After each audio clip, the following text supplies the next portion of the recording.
Good evening, lovely people. It's damonf. Big Reboot, live v1.7. I'll be with you in just a moment. We'll be just 2 minutes, actually, looking at the time. Maybe 1 minute now. I've got Michael waiting in the wings. You hear me okay, Michael? Give us a thumbs up if you can hear me fine. Thank you very much. Thank you very much. I pressed the live button live by mistake a little bit early, which gave me pause for reflection for a moment to think what to do in that situation. But what it has given me is 2 minutes to pause for thought. So I hope you're all well this Friday, this weekend. Okay, so we will go live. If anybody has any questions for Mr. Marshall Smith, please ask away in the chat to the YouTube live.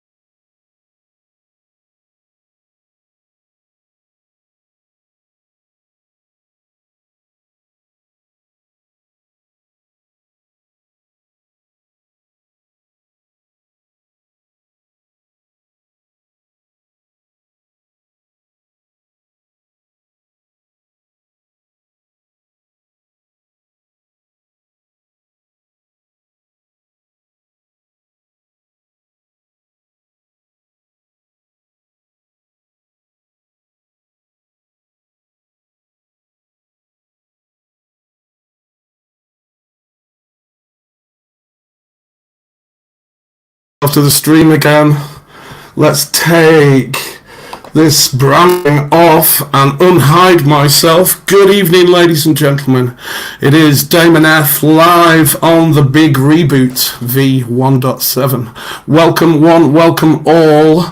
I'm going to add EMS, if that's the right pronunciation, Michael Marshall Smith, author, screenwriter, award winner, and futurist. I'll invite him on to the stream now. Good evening, Michael. How are you live from LA? How's the sound? I'm very well, thank you. It's not Los Angeles, actually. It's Santa Cruz, which is about 350 miles north of Los Angeles. Santa Cruz, forgive me. Okay, good. How are you today? Looks like another nice day. It is. It's lovely. Yeah, no, I mean, one of the lovely things about Santa Cruz is the weather, which is sort of warm, but it's temperate, so it's not too hot, not too humid. It's lovely. Kind of Mediterranean, right? Yeah, but not so humid. It always tends to be. If it's too hot, you sit in the shade and it's cool again. So it's nice. Okay. Let's get straight into it. Before we get into a bit of a conversation about your work, what I want to do is we need to look at the big questions of the day, really. And it seems like there's some pandemonium going on in the US. Can we just touch on COVID before we get into yourself, if that's okay? Of course, yes, yeah, absolutely. So I saw your Twitter feed today. I'm sorry, but yes. No, it's generally interesting, but I saw some distressing scenes. What was going on there? Well, which particular ones are you referring to? I mean, you mean the protests, or? Yeah, the protests. Yeah, it's a funny thing. I mean, California has taken this whole thing very seriously. Santa Cruz actually locked down 3 or 4 days ahead of California in general, and everybody's taking it very calmly. Everybody's doing what they're supposed to do and what the experts have told us to do. And you and yours are all safe? We are, thank you. Yeah, I mean, we're lucky to have a house with space around it. At the top of our street is huge, great open space that goes up into the woods and the mountains. So, I mean, we're extremely lucky in our status, and also I'm extremely lucky because my job can be done at home or over the phone or over Zoom. I mean, on a day-to-day level, my life hasn't changed a vast amount, and so that's quite different to some people whose lives are being materially affected because they have young children who aren't at school, or Mm-hmm. because they can't go to their jobs and so forth. Mm. But I think the kind of what we're seeing in terms of the protests, I think are a bit to do with that. Yeah. But I think actually, when you look at the the demographics of the people who are doing them, which tend to be sort of angry white men with guns, Right. I Yeah. think it's also pretty clear that it's being leveraged as a means for expression of pre-existing political unhappiness and angst and views that really being unhappy about having their freedom curtailed by not being able to go outdoors or get a haircut is really a side issue. It's more to do with a generalized assertion of independence against being told what to do by anybody, particularly experts and liberal experts in particular. So, Yeah, I mean, it reminded me a little bit of, a dystopian view of America through a lens of kind of idiocracy or something like that.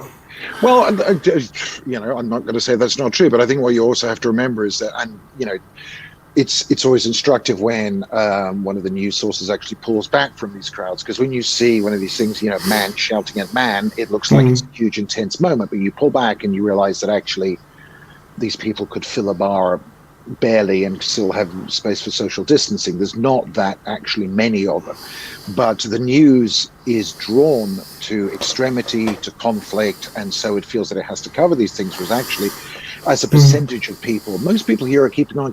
They're doing the right thing. They're doing what they're told to do, but the news is very crisis led. And so just as every idiotic thing that Trump says gets a huge amount of attention, so these people get an amount of attention which is out of all proportion to the degree to which they actually represent what people think. Yeah, hate journalism really seems to be dominating in the US at the moment.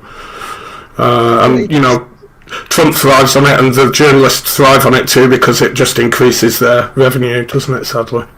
They do. I mean, and I think, one of the huge bad things that's happened, during the Trump reign, is this focus on politics, life in general, as reality television. How can you boost the ratings? How can you get people involved? How can you get people excited?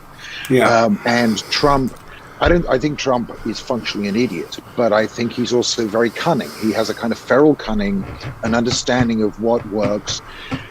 Given what appears to be a serial history of malfeasance and criminal activity and bankruptcies and all the rest of it, for him still to be in the position that he was before he was even made president, he has to know how to deal with people. And he's good, I suspect, on both one-on-one and in a bigger canvas of just giving some people what they want.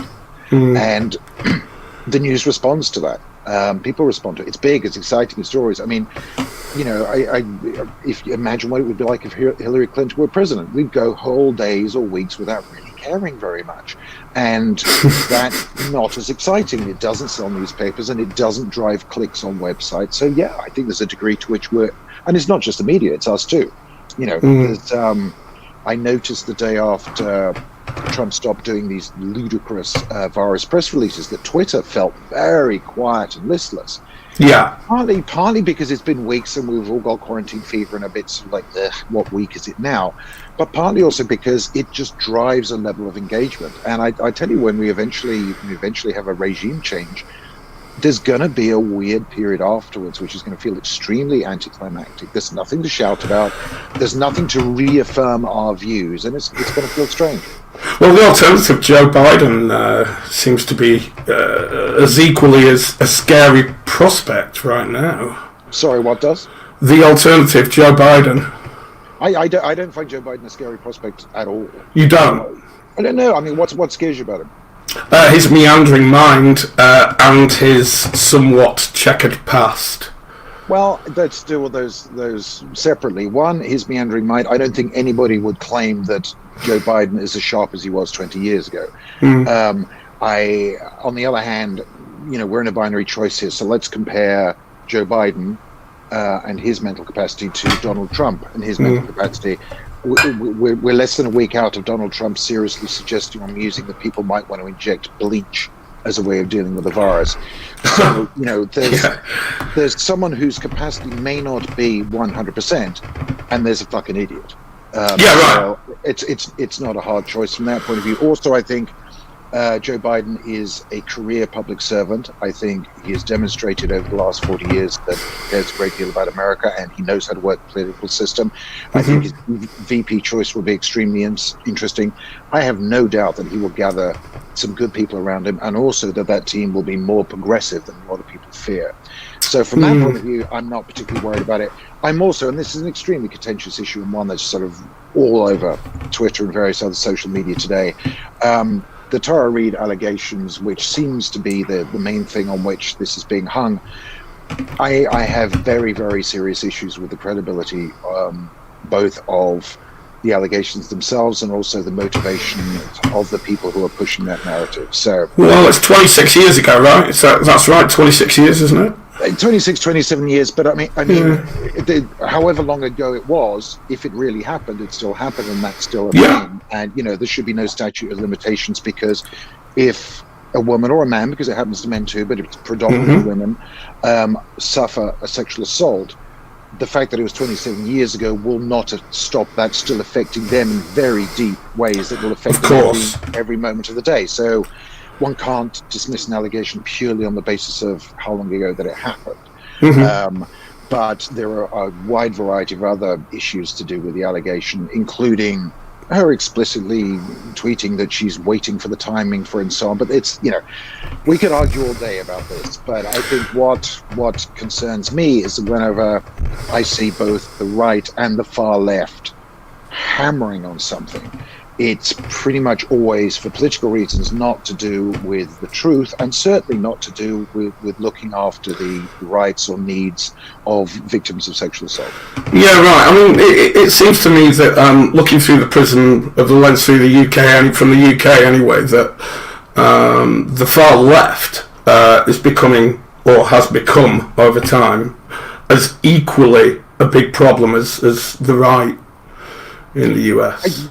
I mean, that's certainly my perspective. I mean, I'm a kind of unabashed left of centre liberal, and there are a number of reasons for that. I mean, I actually grew up in a very left wing family, and so it's not that I'm neither resisting that or do I not understand that perspective. But I think there's a kind of absolutism that exists in both the left and the right, which is counterproductive, particularly in the situation where we are now, when there is a very clear and present danger of not just Trump, but the people he enables, the people who enable him, the effects for people in this country. And I think, I was at college back in the 80s in England, and I saw what felt like a similar thing: extremely self-righteous, extremely purist idealism, which is easy to articulate, but often very, very difficult to actually put into practice. And I guess I'm more of a kind of pragmatist, centrist, which is absolutely the least cool thing to be. I accept that. But I also think that, and I was talking to someone about this the other day, that, there are a vast amount of people who have politics as a big hobby. But the majority of people, real people, actually just want to get on with their lives. They want the sense that people with goodness in their heart and a certain degree of efficiency, who know what the heck they're doing, are just out there doing the best that they can to right previous wrongs, to be as inclusive as possible, and they don't necessarily want the country being driven to one extreme. Because a large number of people will get left behind during that process. So I think there's also, like, to a large degree, with a number of people, almost exhaustion setting in as well. What with the past few years, with Trump in 2016 taking the White House, and then with Brexit and all that debacle, I think there's some genuine just exhaustion from it all, and then we have the perfect storm of corona hitting. Absolutely. I mean, it's just comedy, the level of the debacle, as you say, over the last couple of years. Just when you think something's been steered into touch. I mean, I was violently anti-Brexit as well, but it happened, and so it's like, okay, it is what it is. It is what it is. Yeah. What could possibly go wrong next? Oh, a pandemic. And I think you're right. I think there's a huge amount of fatigue. Everybody's been on one level of kind of rage adrenaline rush for years now.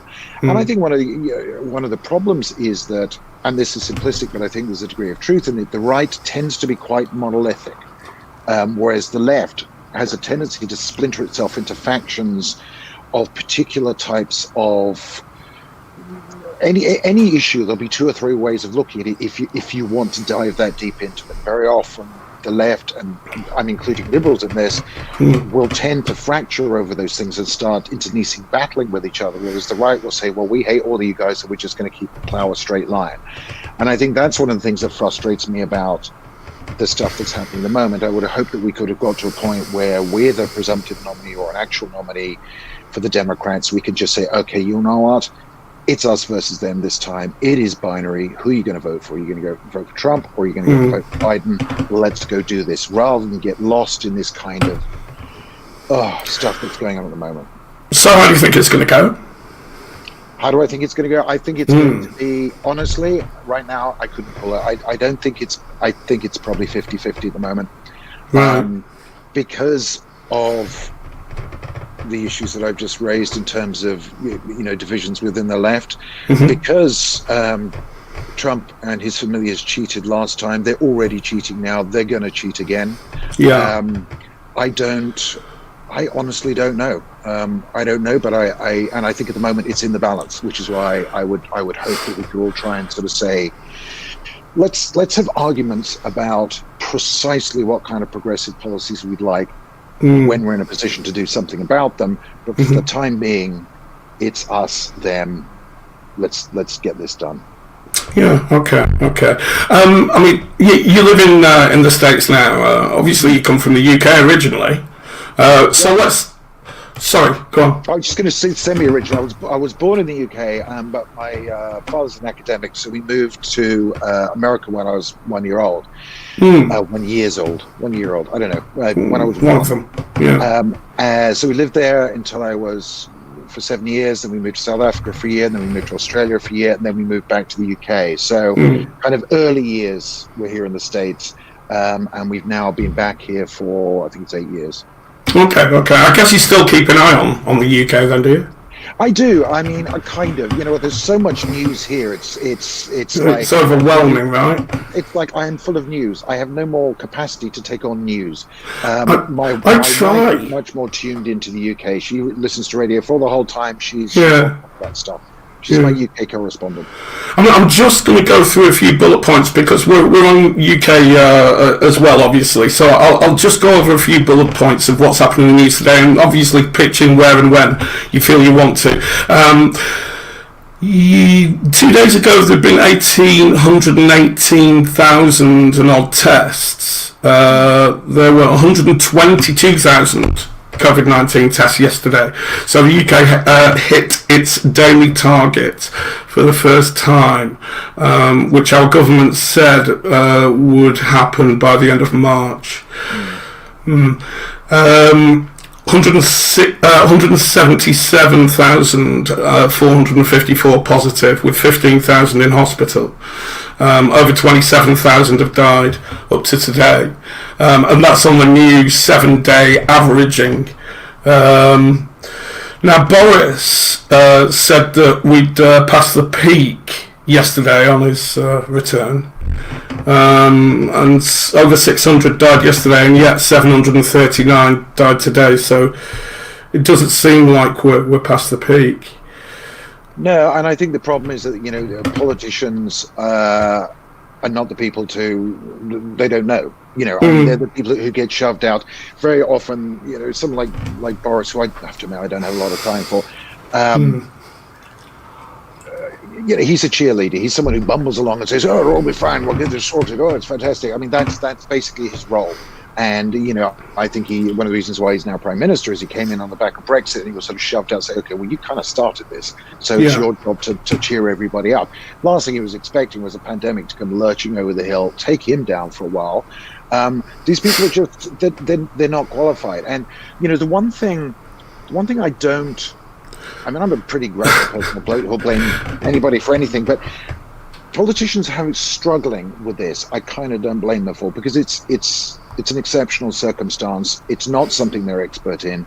It's kind of not surprising they get it wrong. What I have a problem with is when they get it wrong, lie about having got it wrong, tell more lies, gaslight a nation in the way that's happening here. And I don't know how it feels there in the UK. Very much the same. Very much the same. Yeah. Right. Because that is their job. And if you're doing that, then you shouldn't be doing that. Well, what happens with the gaslighting is all it does is just add to the nation's anxiety. Yeah. Or the state's anxiety. It just increases the tension and the unease. Yeah, I think that's true, and I think it was exactly the same with Trump's ridiculous, press events, where basically he came on and just came up with nonsense and lied, and took accolades from Pence and various other familiars, and that's not what people need. People need clear information that they can act upon, or at least think about, and they need a clear course of action. Yeah. Because otherwise that produces anxiety and fear, which often go hand in hand with anger.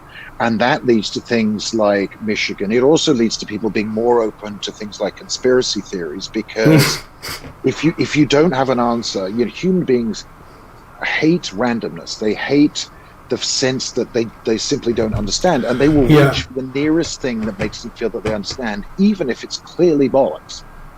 Because it's better than not understanding. And so I think that's where the gaslighting, the lies, the misinformation, the changing stories is actually dangerous, because it kind of invites in ludicrous explanations. Yeah, it's inviting in ludicrous explanations and conspiracy theories, which I assume you don't subscribe to. Or you might enjoy, perhaps, but... Well, I've spent most of my life writing conspiracy of one type or another. The Strawman novels, which we're kind of trying to adapt at the moment, they were conspiracy books. The Intruders was conspiracy book. The books that I've been writing more recently under Michael Rutger, they're all conspiracy things. I love a conspiracy story, but I don't believe them. They're a sort of an intellectual game, and it's fascinating sometimes to take a bunch of dots and connect them in ways that you wouldn't have thought of otherwise. But if you actually go out there and believe things like Pizzagate, if you actually go out there and think that 5G is somehow beaming coronavirus into people's heads, or I can't really understand what that whole thing is. If you read what the QAnon people think, you just think, whoa, really? Whoa, yeah. Yeah, so...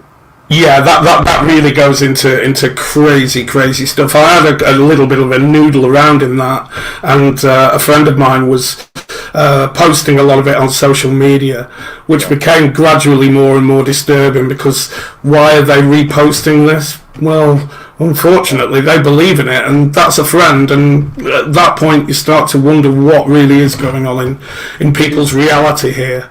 It is. I mean, it's one of the instructive things about social media in general, but the internet in particular. The kind of glimpse you get into other people's minds and life sets, and life sets. That's not even a mindset. Is sometimes kind of strange and weird. But I think again the appeal of some of these conspiracy theories is that they tend to be quite one note. There's one particular enemy.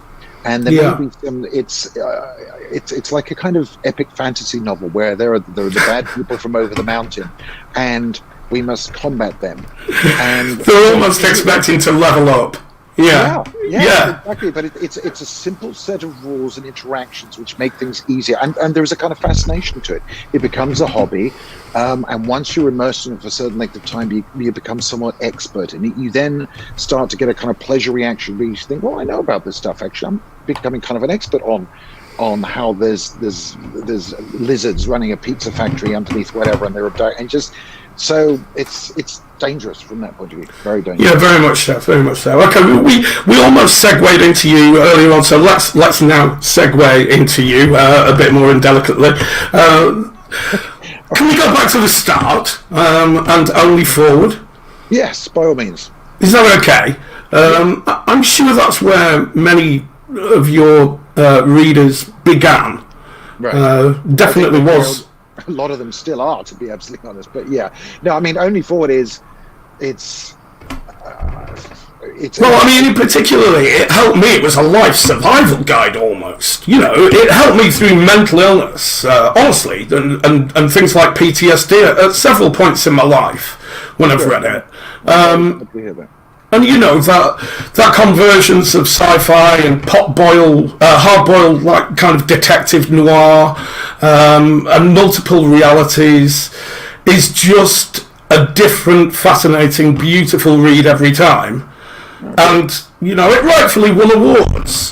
What's your take on it all these years later? It was 94, wasn't it, was released? It was, yeah, which is a long time ago. A long time ago, yeah, 26 years. My take on it now is enormous affection because, because of things that, the kind of thing that you've just said, and the fact that multiple times a week people will get in touch via one means or another and say that it still means something to, which, you know, this is why you do this sort of stuff, you know. It was the first novel I ever wrote. I mean, literally the first novel I ever wrote. And I think one of the reasons why it has the kind of freewheeling nature that it does is I'd been writing short stories for a while, and I thought, okay, well, it's probably time I should try a novel. But obviously your first one won't get published, so just have fun with it, do whatever the hell you want, learn a little bit about the craft, write a book, it'll go in a drawer, and then you can write the next one, which you might hope to get published. And then it got published. So excuse me. For me, it has a kind of magic. How easy was it to find a publisher? How easy for you was it to find a publisher? It was, hatefully, it was actually slightly easier than you'd think. I had got an agent at that stage. I can't remember how. And there was just a weird combination of circumstances where I was at a convention, I won an award for short story, and that emboldened me to think, okay, well, maybe I'll try and get a collection of short stories. And I got in touch with a particular publisher. Excuse me. No, this isn't COVID. It's allergies. Let's just let that go. I'll edit it out later. Don't worry about it at all. The allergies here are absolutely toxic at the moment, and so everybody in town is playing a game of Plague or Pollen. I'm exactly the same. I had an antihistamine earlier on today. It's that time of year, you know, what can you say? I wake up feeling paranoid. Yes. That's what it does, Ad, is just a little extra layer of anxiety. Yeah, which is exactly what we need during this time. Well, of course, yeah. Anyway, sorry for interrupting you. Carry on, please. No. Long story short, basically, it happened that this editor that I sent it to had been at the convention. So she'd seen me get the award, so she was aware of me, and I said, so, you know, do you fancy a collection of short stories? And she very politely did not say, are you insane? A collection of short stories by an unknown short story writer, we might just print them and then set fire to them immediately. No one's going to buy that. On the other hand, if you do write a novel, I would be interested in seeing that. And I was 3/4 of the way through writing only forward at that stage. Wow. So that made me think, okay, well, maybe there's someone to show it to. Got it to the end, handed it to my agent, said, give it to Jane Johnson, who was my first and long-time editor. And she read it and published it. So it's an appallingly, annoyingly lucky story. I have paid for it since at various stages. But yeah, getting the first novel published was a lot easier than it should have been. Almost perfect timing, though, that really. Yes. And, you know, it happens like that. I mean, if you're gonna dig in for a job as a writer, there's going to be periods where you have extreme good fortune, and there's going to be periods where it all goes peaked. It's like that. Very, very few people have a straight up. Very, very few people even have a straight line. It's like that. It's a job. It's a career like everything else. It's sometimes it goes great, sometimes it doesn't. Yeah. Okay. So you touched on earlier that you've just got what in production at the moment? Some screenwriting and a film or a TV series? There's a few things going on at the moment. There's the main thing that's happening right now is that, as you probably know, I wrote a series of 3 books around the Straw Men. The first one's called The Straw Men. It's followed up by The Lonely Dead and then Day of Angels, about a conspiracy of serial killers. And they were again a while back, but there's been rumbling TV and interest in them for quite a long time. And now we have We have a deal. We have a pilot script written, and a co-writer and I at the moment are writing a backup script for that, and a Bible. So that's what's happening at the moment. I mean, the whole TV industry is up in the air at the moment. Like, yeah, right. Well, I mean, let's talk about that. How are we going to open up and get back on sets for the TV industry and the film industry? I don't know. I think it's going to be one of those things that we're gonna have to wait and see. I mean, I'm involved in some other productions in various capacities at the moment, and there was a show which was being shot up in Toronto and was very, very close to wrapping shooting, but then got shut down. And there are reshoots they need to do. There's actual new shoots they need to do, and they're sitting there thinking, well, what are we going to do? And they're coming up with some, incredibly imaginative, because quite often necessity is the mother of invention, and smart people are going to come up with some smart solutions. But Toronto is saying July 1st at the very earliest. I suspect that'll drift back. And then, something that's going to happen during this period is not only what the regulations are, but how comfortable people feel, how comfortably people are going to feel being on a closed set. If people are coming from another country, are they going to have to spend 2 weeks in quarantine before they interact with people who've been in a relatively confined environment? And there's a kind of paranoia that comes up. I mean, Santa Cruz, as I said, shut down hard and early. We've been very, very lucky. I think 280,000 people so far. I think it's something like 125 cases, 2 deaths.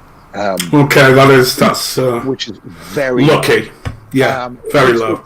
It's luck, not least because we're just over the hill from Silicon Valley and Santa Clara, where the first known mortality has now been traced back to early February. But there's a kind of, everybody's keeping on, but there's a kind of also thought of, well, do we necessarily want people coming from over the hill or from Georgia, over here? Communities are going to get a whole lot more insular, aren't they? I think there's going to be both bigger and smaller. There's going to be a period where people think, well, we did the thing. Are we sure that you did the thing? And it's, people are good at being suspicious of other people at the best of times. But when there's an actual sort of something like this, which is now permeated everything about our lives and about our consciousness, it's going to be strange. So to return to the original question, I mean, TV and film production, I don't know how long it's going to take to get back up and running again. No, and then when cinemas do eventually reopen, what's the strategy there? Could this potentially be, God, no, please, I'm not even going to say it, but, cinemas are going to struggle. Yeah. That's an obvious thing. So what do we go back to drive-ins? We've never had drive-ins in the UK. That'd be nice to see, but that won't work all year round. Yeah. No, it's a good question. I mean, and within only a couple of weeks of lockdown here, the bar I most happily frequented downtown shut. They and that's it. I mean, it'll be the same with a bunch of cinemas. And as you say, I think the timing is particularly unfortunate because although streaming has become, the means by which many of us get most of our visual entertainment, I thought I was seeing the beginning of a kind of, just in the same way that more so here in the States than in the UK, independent bookstores have remained quite feisty and quite, okay, fine, you can buy this stuff cheaper and easier online. On the other hand, we can offer a curation, we can offer a certain type of environment, we can be a part of your community in a way that Amazon has no interest in being. Yeah. And one of the things I love about living in Santa Cruz is, it's a small town, but it supports, 4 or 5 cinemas. Right. And they were niching themselves out into, okay, well, this is art house, this is art house plus, this is more mainstream movies, but super comfortable, and you can get a drink and all the rest of it. And I think there was a sense that maybe they're thinking, okay, in this changed universe where you're also used to sitting like couch potatoes and binging things, we're offering you a different experience. I was just getting a sense that actually was a kind of jockeying was settling out. But now you get months and months of this, and sure, are you going to want to go sit in a cinema literally right next to people? I don't know. Yeah, right. It's going to be a time for deep reflection, it seems, for humanity. It will, and I mean, my wife is quite a catastrophist, and she's convinced that nothing will ever be the same again. I tend to be more of a kind of look. I tend to just assume the best unless proven otherwise. But I also think there's a huge weight to the equilibrium of the way that we tend to interact. And I think there are a lot of things that we value. I think there will be a period, I think however long serious coronavirus lasts, there will be a period at least as long afterwards where we're still pretty serious about it. But I think gradually will return. So we will lose things in the meantime. I mean, people, let's not forget that the experiences that people are going through. I mean, horrendous experiences. Yeah. And also, let's just acknowledge frontline workers and medical staff and care workers today, because it's International Workers' Day, it's May Day. Yeah. So a big thank you to anyone who may have joined us in chat who has a night off from your work tonight, and thank you very much for all your service and effort. No, absolutely, and it's especially people in healthcare, also the teachers who are out there doing their thing, even if they're doing it from home. People who are in grocery stores, people who are doing, and these are the kind of, and I think one of the things that's interesting about it being International Workers' Day is that these are the people who keep on keeping on regardless, who are very often under-acknowledged, underpaid. There's obviously, living in California, there's a big issue here about people going nuts about sort of illegal immigration and that kind of thing, and very often these people who are out there earning next to nothing, with no healthcare benefits, no protection whatsoever, but keeping the wheels of agriculture going, and a huge number of other things, and not only getting no recognition but actually being vilified. And let's hear it for the people out there who aren't getting paid vast amounts of money, but who are out there doing stuff day in, day out to make our lives that bit more comfortable. Well, it is good that finally it seems they are getting the recognition that they deserve. It just seems to be a little bit of a shame. Yeah, let's hope it lasts. It's a bit of a shame it's taken such a catastrophic global event to get to that stage. It is, and it'd be nice if some things changed back to normal after this, and some things we remember that actually, there's people who we don't pay very much. Actually, they were out there busting their asses looking after us during this period. So maybe let's pay them a little bit more attention once everything's more comfortable again. But people have a tendency to very selective memories on that kind of thing, unfortunately. Well, that's another thing with the internet, social media. It has shortened memories to a large degree, sadly. All right, getting back to your novels and adaptations. Take us, before we discuss any adaptations, can you take us through any kind of creative process that you might want to share? Well, I mean, my creative process is not for everyone. It varies. I mean, it depends what it is to a degree. Short stories, I don't write as many as I used to, but I love writing them, and I do when I can. And that tends to be basically, I try to write a short story as soon as I can and as quickly as I can, because they're very often about trying to capture a particular thought, a particular atmosphere, a particular idea, and so I tend to want to try and get them down as quickly as possible. Novels, I don't think any novel that only has one idea at the heart of it will be wholly successful. So I tend to wait until I've got 3 or 4 which I hope work together. I need a sense of character. It can take me quite a long time to feel confident in that. And short story, 2-3 days work. A novel, by the time all's said and done, it's going to be a year of your life minimum. And so there is that confidence point where you say, am I absolutely convinced that this idea is going to sustain my interest, my engagement, enthusiasm for a year? I tend not to think it.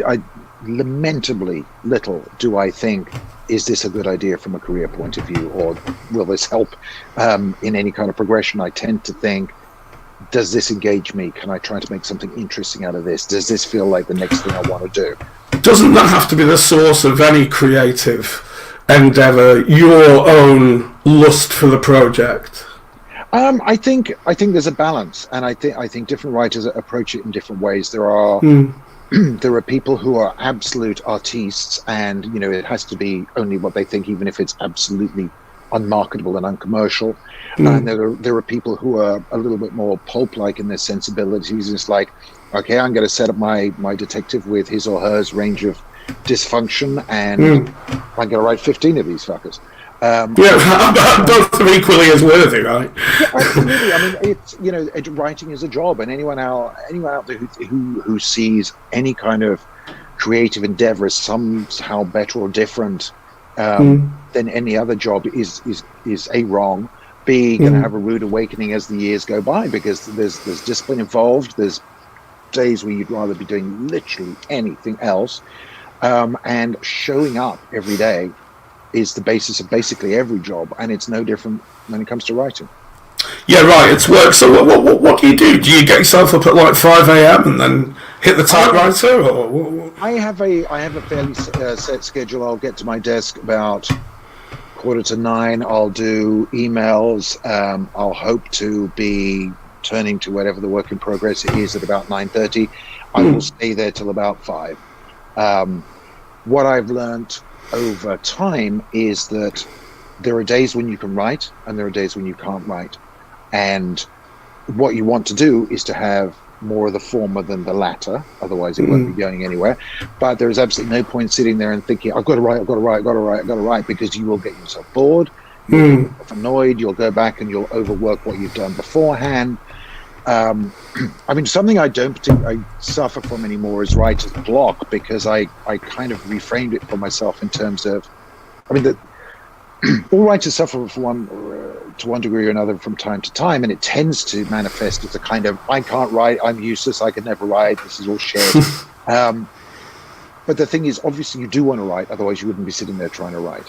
Obviously you can write, or you wouldn't be in a position to write, particularly if it's something you've been doing for a number of years. And so for me, it tends to be that if I'm confronted with what is termed writer's block, I take it as a sign that there's something wrong. Not with me, not with my ability to write, but with what I'm doing. And that either the idea isn't clear enough to me, or I'm coming at it from the wrong angle, or often, and the most recent book that I finished, The Possession, the Michael Rutger book, I got about 25,000 words in, and I was just thinking, I don't know why, this just isn't working. I know the characters, I know what's going to happen more or less, but I'm just not feeling it. And that's one of the days where I won't make myself sit and just write, because I know I'm just going to get frustrated. And so I step back, and eventually I realized that the problem was I couldn't see the environment clearly enough. Anything that I write, I've got to be able to absolutely 100% visualize it to the point where I could model it in 3 dimensions, walk through it in my head, know almost like a movie set. Yeah, absolutely, but 4-dimensional and smells, temperatures, that kind of thing. It's I've just always been that way. I've got to feel that it's absolutely real. And in Possession, I didn't, and I realized that was the problem. So I stepped back, scrapped the first 25,000 words, wrote it again. I mean, I brought through some of the stuff, but I said, okay.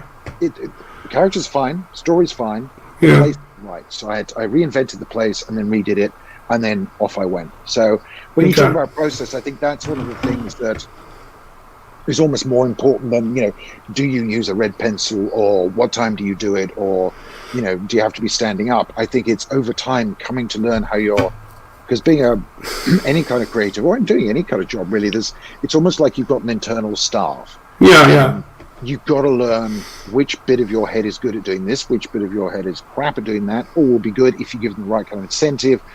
That guy in the back room who comes up with the ideas, how do you need to feed them? The woman who keeps it moving on and is clearly unhappy. Why is she unhappy? What can you do to make her happy? Oh, she's unhappy about the fact she can't feel the location. And so you just get a little bit better, I think, knowing yourself as a writer. Okay. Good stuff. Okay, going back to the 3 names. So that's right, 3 names you've got now, isn't it? Oh, at least. Michael Marshall Smith. Michael Rutger. 2. There was one book that came out as under Michael M. Smith, but only. Michael M. Smith, yes. Yeah. The little known. There is a reason for that, though, isn't there? I mean, I think I addressed you as an omni-genre author. Sorry? Omni-genre. Yeah, I mean, my life would be so much easier if I'd have just decided, okay, I'm going to write horror novels or science fiction or science fiction with, even if I just said, okay, I'm going to keep on doing something exactly like Only Ford Spares One of Us, the kind of futuristic noir with a sense of humor. Would that have been enjoyable for you, though, if you'd had to carry on in that typeset for the rest of your life? I don't know. I'll never know, because I then wrote The Straw Men, which was a present-day serial killer novel. The thing is, to me, because I read across all the genres, I don't make that much distinction between them, because they're all a place where imagination and a sense of wonder is pushed towards the fore. And the writers that I tend to like tend to be writers who I would basically read whatever they did because of their voice, because of their perspective. Yeah. And so when I switched from doing 3 science fiction noir novels with a sense of humor to writing really quite a grim, I guess, noir, present-day, non-funny serial killer conspiracy novel, to me, it just didn't seem like a big deal. But my publishers were all, seriously? That's not what you do. And then there was a whole big conversation about the name. And that's why I switched to Michael Marshall, who I've now written more novels under Michael Marshall than I ever did with Michael Marshall Smith. So was that your choice then, the name change, or your publisher's choice? The publisher, it was the publisher's choice. The publisher was very, very keen that I do that because they felt that it would cause confusion. And at the time, partly because I was a fan of Ian Banks, who also wrote Ian M. Banks, I thought, you know what, maybe it's not the end of the world. I could keep the 2 strands going, ho, ho, ho, thinking that I would honestly have the time and dedication to write 2 strands of novels at once. So I ended up, and also because my taste changed. I loved writing the Michael Marshall Smith novels, but then I discovered that I really enjoyed writing the Straw Men novels under Michael Marshall, and so I wrote another 2 of those. And after that, I wrote The Intruders, which is completely different setup and freestanding, but in a somewhat similar vein. And so I kept doing that. There's more horror in The Intruders, though, right? It's what I did with the Intruders, and then Bad Things after that, and then We Are Here, was open the doors of perception up a little bit to include more of a sort of supernatural, this couldn't necessarily happen in real life perspective. So I did that, and then I wrote actually a Michael Marshall Smith novel again, Hannah Green and Her Unfeasibly Mundane Existence, which was much more of the flavor of the early books. I was surprised to find, actually, that that's the only audio book available of yours. Yeah, a few people have got in touch with me recently and said it's awfully hard to get this stuff on audio. It is. I mean, it's not my preferred form of ingesting words anyway, really. But, I know that for a lot of people, a lot of people struggle, obviously. Well, and also a lot of people love it, and I think either because they don't have the time or because it's a way of doubling up on some other activity or whatever. I never listen to audio. And so I was just not aware, but it's on my list of things to talk to my various publishers about. Okay, cool. All right, I'm very, very aware we're approaching our last few minutes together, and I did say that I would go through a few viewer questions. So first of all, Robert Taylor, greetings from San Jose, impossibly far from Santa Cruz in 2020, it seems. I hope you are well, Robert, and you stay safe. I'm just going to show random questions here, Michael. Sorry, I don't have a producer here, so unfortunately I can't scan these questions quick enough, my friend. My apologies. One for Sean Blair. Any idea what COVID's going to do to the publishing industry? I don't know. I don't think anyone knows. I mean, I think what is interesting is a lot of people are turning to books. They're realizing, what a great sort of thing they always are and have always been. I think, you know what? My gut says that publishing will come out stronger. I think there's obvious difficulties to do with not being able to go into a bookstore, which is a means of getting a hold of things, but also part of the experience for many people. Yeah, I think, right. And I'm the paperback of Possession came out just as it was starting, and I so feel for all the people out there, particularly first-time novelists who are having a novel come out and can't have that experience of going sitting in a bookstore and don't have that simple, because it's difficult to sell a book. It's difficult to break out, and being on display in a bookstore is often how you do that. So it's difficult from that point of view. But well, with self-publishing as well, there's so much more competition out there on Amazon in particular, anyway, and yeah. Away from bookstores and bookshops, it is harder to make a mark, isn't it? Like Trevor Grout says, the world is very much a different place. Moving on then, I think this was an interesting one. While I was doing a little bit of research on you earlier this week, I was interested to see that you started out as a performer. You did a bit of work on TV as well, didn't you? On a comedy sketch show type thing? I mean, years and years ago, when I was at college, I was at Cambridge, and I was in the Cambridge Footlights, and so I did a huge amount of sort of performing. I mean, the first writing I actually did was sketch comedy. I loved sketch comedy when I was a kid, particularly radio sketch comedy. Hitchhiker's Guide to the Galaxy on the radio was hugely formative for me in terms of what I found funny and that kind of thing. And there were a lot of great comedy shows on BBC Radio when I was a kid, and so I went out, did that at college, and then after that we ended up having a couple of seasons of our own comedy show on the radio, and it was fun. I don't know, does it feed into writing style? I don't know. I mean, I think there's definitely a dark comedy edge to many of you. I mean, I don't. Yeah, I mean, I think. Is it nothing? When I write I try to make my prose style basically clear. That's one of the things I try to do. But I also want it to be subjective. Subjective isn't the word. Suggestive is the word, and also funny. Yeah, I mean, either in the first three novels there was much more of a kind of direct comedy, but even in the not so much like it. Yeah. Well, the Michael Rutger books, it's returned to there being more sort of overt humor in them. But I can't bear po-faced literature that basically says, "Look at how pretty I'm writing." It just bores the crap out of me.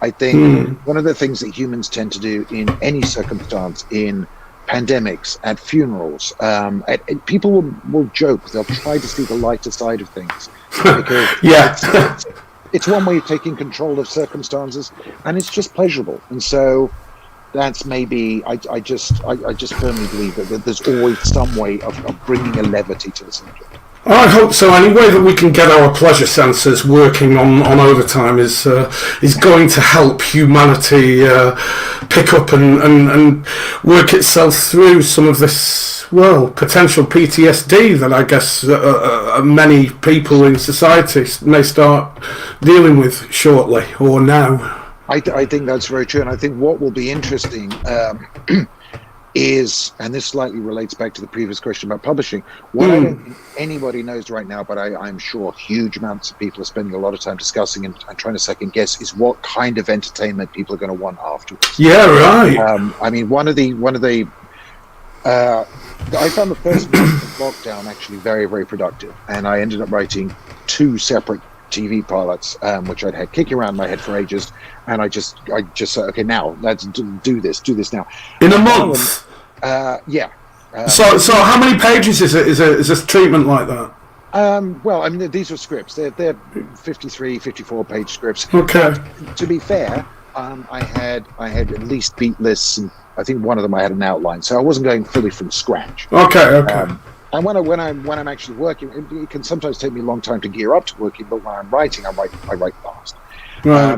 The point was that one of them was an idea I had set post-apocalypse, and I've had this idea kicking around in my head for years, and I wrote it and I sent it to my manager, and she came back saying, "Mike, love it, not right now maybe though." And that's what I don't know, whether or not afterward people will basically want light-hearted stuff that's about sociability and magic and going out into the world, or whether or not they will want some sort of reflection, however subtextual, of the experience that people have gone through. It's difficult to tell. It's going to take many, many years before we're in a new decade now. It may be 2030 before we've got a handle on this. Let's devote the last few minutes, if we can. We've got about 6 minutes left, I think, haven't we? So if we can devote the last few minutes to futurism. Like 27 years ago, I guess, when you were writing Only Forward, you were, talking about, look at Colour Town. I can paint my walls pretty much any colour. I've got an astral solar system with lasers beaming everywhere now, which you forecasted, and you forecasted that I'd be talking to my devices, and they might occasionally get quite snarky with me. And the one that people most often point out is there's a point in Only Forward where there is something that is very, very much like an iPhone with Google Maps on it. Yeah, I mean, it's been said. I can't remember who said it. If science fiction writers or speculative writers were any good at really predicting the future, then they wouldn't be writing. They'd be off there becoming Bezos. But someone's got to do it, though, right? It is, and it's one of the things I do miss. Good Lord! Those first 3 novels was just the. Just carte blanche to just make shit up and just say, such and such happened. When you're writing stuff that's set more securely in a consensual reality, there are benefits, because sometimes when you've got that very zany, freewheeling stuff, it can feel like you're not taking real stuff quite as seriously. Whereas if you're writing stuff in the real world, then you're giving that its due weight and moment. And you have to do more research around real world stuff, right? Not really. I still just make it up. But I think John McDermott, I remember having a conversation with her about this. She said, research, just give them 2 or 3 and it's convincing me. You know what? She's absolutely right. We get a couple of facts right and people roll with it, because it's voice, Oh, don't tell me that fiction isn't real. Okay. You're making it up as you go along. But the weird thing is, and I know this sounds trite or whatever, but often fiction can feel real or speak to more of a sense of reality than boring facts, because facts are often malleable. They're often more subjective than people think, which is bringing us nicely round into the politics thing. You see what I did there in terms of dovetailing it? Segueing again. Yeah, there are alternative facts, but often in fiction, what your main job is doing is trying to speak to longer, bigger truths about what kind of people we are, what we care about, what we like, what we are like as a species, and in a way, those are more interesting to me anyway than facts about the world as it is now, because a lot of that will change. Okay, so off the top of your head, when will be the singularity? In about an hour and a half. Okay, that's good to know. What do you predict for us, on a serious tangent? What do you predict for humanity over the next 10, 20 years? Honestly, I think there is a 90% chance that it will be more of the same. Okay. I think because, as I said earlier, I think there is quite a weight to our culture now, and quite a self-reinforcing weight to it. And I think we'll see increasing rise in popularism. I think we'll see increasing rise of the right. I think we'll see increasing division and polarization within politics and within culture. But I think all of that will happen within a generalized it being more or less more of the same. Unless the 10% chance where there is a spike or black swan event where one particular leader or one particular group or one particular event happens that pushes that to a kind of crisis point. And then I have no idea. It won't be pretty. Okay, we're in the last minute here. So you said saying you're 90% optimistic that it'll be more of the same, and that will be the gulf in wealth disparity will become wider, and it'll be more of the general same right-wing nonsense. And I think that's probably the case. I mean, you put me on the spot here, so if you ask me in 5 minutes, I'll have a little, yeah. Completely different. but inherent or implicit in that should be the fact that we don't just sit in something like that. We hold it together and we make it so. And for it even to be that high a chance rather than 100% chance, it's going to involve people going out there and fighting for it. It's going to involve people seeing what's happening, seeing the dangers that are around, seeing because I think what the virus, what the last 4, 5, 10, 15, 20 years have done, have thrown a very harsh light on human nature and our societies. And we haven't been nice to each other, have we? We haven't been nice to each other. And you know what? We have an ongoing species-based tendency to not be nice to each other. And we need to face up to that fact.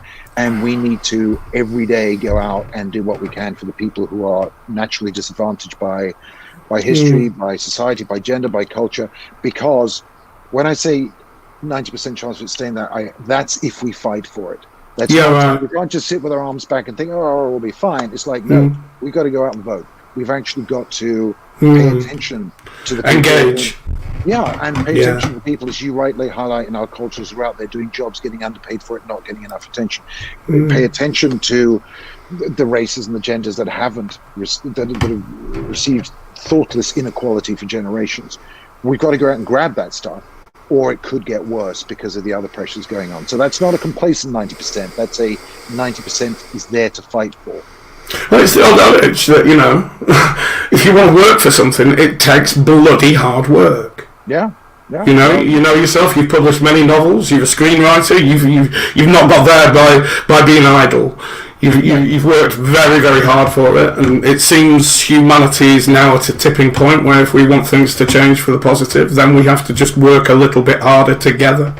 Yeah, I hope so, and I do think that one of the things that's coming from this time is people are having the time to actually sort of just slightly detach from the schedules and rituals that they're both imprisoned in and enjoy, and maybe just sort of think, okay, well, does all of this exactly have to be exactly like this, or could it be maybe different? I don't know. Maybe that's just too optimistic or hopeful. But I a combination of a time where people have more time to think, but also harsh conditions under which to do it, can lead to conspiracy theories, as discussed earlier. But it might also, hopefully, lead to people think, you know what, this thing that we've always done, that's bullshit. Let's not do that. Yeah. Okay.